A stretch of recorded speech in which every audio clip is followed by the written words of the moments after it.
Nací en un pueblo donde las estaciones medían la vida de la gente, la siembra, la lluvia, la cosecha y el inventario de cuentas que se revisaban en la cocina al final del día.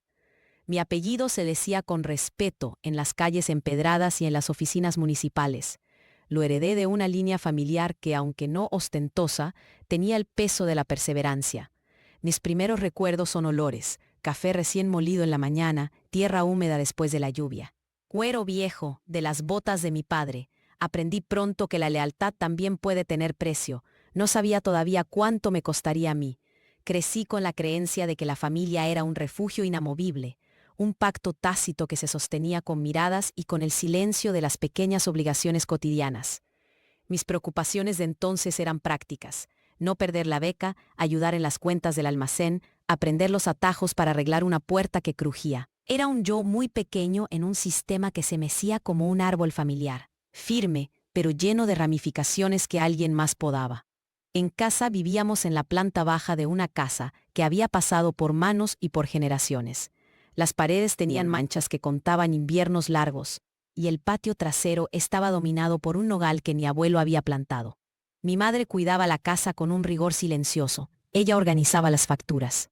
Llevaba el control de los pagos y guardaba papeles en sobres que solo abría en noches largas. Mi padre trabajaba en oficios, hacía pequeños contratos con otras familias, y volvía con la ropa manchada y la voz cansada. Tenía un hermano mayor que se había ido a la ciudad por años, y una hermana menor que siempre me pedía que le enseñara a leer. Las relaciones familiares se dilataban en gestos. Mi madre me despertaba con una taza de té sin hablar demasiado. Mi padre me apretaba la espalda cuando salía la noche antes de un viaje. Nos sentábamos siempre a la misma hora a cenar. Si algo fallaba, se solucionaba con silencio o con un apretón de manos. Ese era el contrato que yo conocía. La rutina era una cuerda que me sujetaba. Las mañanas en la oficina municipal donde ayudaba a teclear solicitudes. La tarde en el almacén atendiendo con papeles gastados. Las noches repasando facturas y sueños pequeños. La sensación de estabilidad no provenía de lujos, sino de previsibilidad. Conocía lo que vendría y me sentía seguro en esa repetición. Pero ya desde entonces había grietas finas que no supe ver. Llamadas que mi madre desviaba al cuarto, sobres sin abrir, la factura del negocio familiar que siempre venía con retraso. Había conversaciones que terminaban cuando yo entraba, miradas que se cruzaban sobre mi cabeza. Era como si un mecanismo de protección funcionara manteniéndome afuera de ciertos detalles, y yo, por cariño o por comodidad, aceptaba ese rol. Aprendí a no presionar cuando algo olía a humo a lo lejos. Si me preguntaban, decía que todo estaba bien. Ese fue otro aprendizaje. Proteger a la familia implicaba acallar preguntas y en ese silencio se tejían decisiones que no me correspondían. La primera señal clara de quiebre llegó en un sobre amarillo que encontré por casualidad al ordenar el escritorio de mi madre. No era un sobre del que ella solía ocuparse. Era formal, con membrete y sellos. Tenía el nombre de un banco y una línea de números que no comprendía. Al principio pensé que era una gestión más del negocio, algo de pagar o renegociar. La sensación inmediata que me asaltó fue una mezcla de curiosidad e intranquilidad. ¿Por qué tantos papeles arrumbados? Me tomé una noche para revisar sin que nadie lo notara. Empecé a leer lo que tenía en mi letra de niño y la habitual formalidad gubernamental. Lo que encontré me desplomó. Era un documento en el que figuraba mi nombre como garante de un crédito hipotecario. La propiedad en cuestión era una franja de tierra que nuestros ancestros habían cuidado, donde estaban el nogal, un viejo galpón y una porción de silos que el negocio utilizaba. No era una firma cualquiera. Había una cláusula que habilitaba la ejecución de la garantía en caso de incumplimiento. Sentí un vacío físico. Mi nombre estaba ahí, sin que yo hubiese sido informado, pero con mi responsabilidad claramente delimitada. Cuando le pregunté a mi madre por el documento, su respuesta fue un silencio que ocupó toda la cocina. No hubo explicaciones inmediatas, solo un gesto con la mano como si alejara la conversación. Al principio pensé que era un lapsus, un descuido clerical. Luego comenzaron las llamadas, funcionarios del banco, un contador con tono apremiante, y finalmente una notificación que hablaba de la venta de terrenos adyacentes y la posibilidad de ejecución si no se regularizaba la deuda. Mi reacción fue una mezcla de incredulidad y una ira sorda, que no sabía cómo encauzar. Me sentía traicionado por un sistema que había utilizado mi nombre sin mi consentimiento, y al mismo tiempo herido por la idea de que en casa alguien decidiera por mí. Lo más doloroso no era la pérdida potencial del terreno, sino la pérdida de la confianza. Cada vez que veía a mi madre, buscaba una respuesta en sus ojos y solo encontraba cansancio. Tras ese primer estallido, la vida no volvió a ser la misma. La injusticia que había sentido se metamorfoseó en una maquinaria que no perdonaba. El banco empezó a traicionar, los acreedores llamaban a horas intempestivas, y en el pueblo corrió un rumor que fue creciendo como una mancha. Gente que antes nos saludaba con respeto empezó a mirar con distancia. En el mercado, los vecinos hablaban en susurros sobre la familia que se suponía que nunca caería. En el trabajo encontré desapego, pedidos que se retrasaban, miradas con condescendencia. La fachada de tranquilidad que habíamos sostenido se resquebrajó y dejó ver la fragilidad de lo que creíamos estable. Mi padre se volvió más silencioso todavía, su voz menos firme cuando hablaba de negocios, su paso más lento. Mi madre alternaba la negación con estallidos de ansiedad que luego disfrazaba con trabajo doméstico. Al mediodía, cuando la luz incide directa en el patio, observaba cómo el nogal proyectaba su sombra, y pensaba en cómo todo lo que había sido sombra protectora se transformaba ahora en una sombra que amenazaba con aplastar. El conflicto se intensificó cuando recibimos la notificación formal. Una parte de la tierra sería subastada si no se cubría la deuda. La subasta no era solo un trámite. Era la posibilidad concreta de que el lugar donde mi hermana había aprendido a andar y donde mi abuelo enterró una pequeña caja con recuerdos se convirtiera en propiedad de terceros. Empezaron a aparecer gente que, con papeles en mano, miraba la propiedad como se mira una mercancía.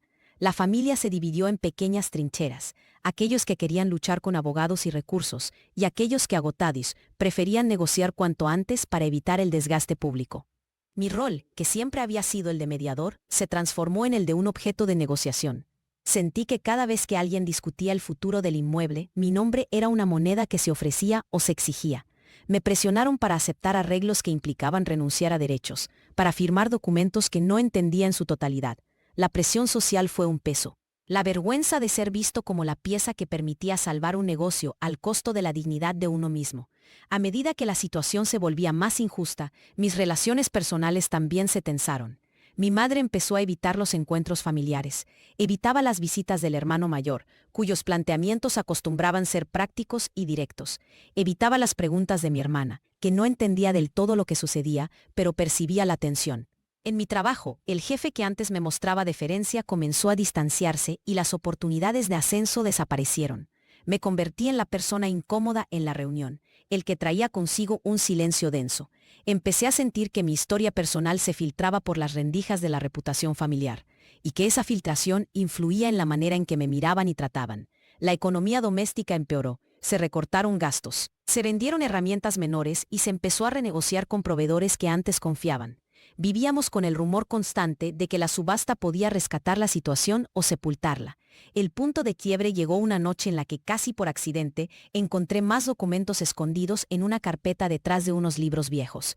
Era un contrato detallado, y al compararlo con el primer sobre que había visto, comprendí la magnitud de la maniobra. Allí estaba la firma de mi madre, claramente estampada, pero lo que me heló la sangre fue la ausencia de cualquier rúbrica o constancia del banco que supuestamente había avalado el crédito de manera usual. Era como si alguien hubiera redactado un acuerdo en el que la única firma visible era la de ella, aceptando la hipoteca y, por extensión, colocando mi nombre como garante. No era la simple formalidad de un proceso bancario. Era un testimonio directo de la decisión de mi madre. En aquel momento, una memoria se abrió. Noches en que la vi escribir en la mesa de la cocina, sobres que desaparecían en cajones, llamadas que justificaba con excusas. Todo encajó con la desgarradora claridad de lo irreversible.